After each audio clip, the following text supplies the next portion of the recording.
Okay, this is actually the second flight of my FC40 that I just got.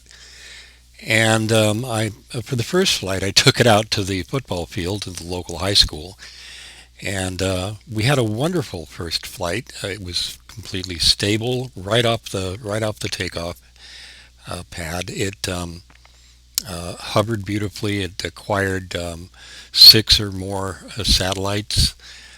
Uh, we even flew at about, I don't know, 300, 400 feet out, a couple of hundred feet up, and then I powered down the transmitter and it flew right back to where we took it off from, right back to the home location, and it landed hands off perfectly.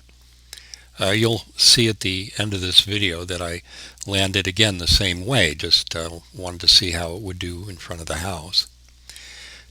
This was shot just before sunset. The sun is already actually set below the horizon, and so we're really just about 15 minutes away from it getting dark. Um, but I thought it would be fun to take it outside and fly it around one time in front of the house. I promised my girlfriend Janet that I would let her see what the house looks like because she doesn't live around here. And so I thought this would be a good way to do it. Fly around the neighborhood. You can see we live on a circle here and in Fort Bragg, California. And uh, cars have already got some of their headlights on, and our street lamp is also already lit. I had to do some enhancements on this using Final Cut Pro X in order to pull out the foreground because of the bright sky to the west. So it actually came out a little bit grainy and the color is a little bit muddled in places. Uh, this was about the best I could do with really my first time working with the color adjustments in Final Cut Pro to try and pull out an otherwise darkened environment. Here we're looking to the east, and of course the sun setting in the west is illuminating this quite nicely. You can see me standing down there. But when the quadricopter turns and starts facing the sunset, you can't see the foreground for the bright sky. So that's what I tried to do. The FC40's camera does take really great movies without any artifacts, very clear, very sharp, 720p quality. And you can't really tell here. It does look a little blurry and a little full, it's got some artifacts in it. Again, because I had to mess around with Final Cut Pro.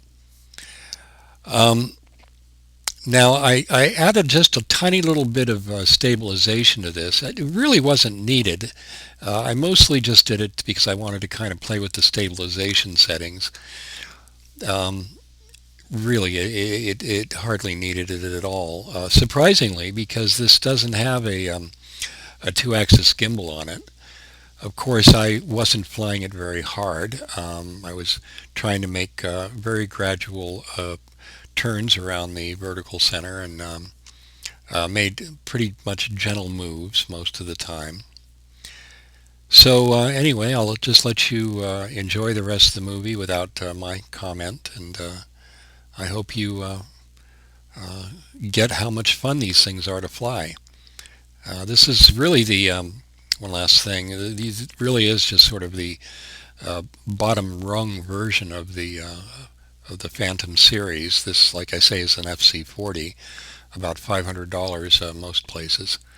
And I haven't done any modifications to it. This is the stock machine. I did attach, I kind of jury-rigged a little something for my controller, just a mount to put my iPad on there. You can just see it there in the bottom of the screen, so that my iPad mini would actually fit on there.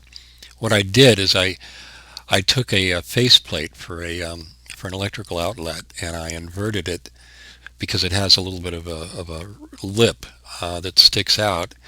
I glued that onto the back of an old uh, clamshell case, just one half of a clamshell case that would act as a holder for the iPad mini. And I just bumped into that tree there, that little tree. Um, it didn't seem to disturb it, even though the blades cut it up a little bit. It didn't really disturb it. Okay. Anyway, I'll just let you enjoy the rest of the flight here now.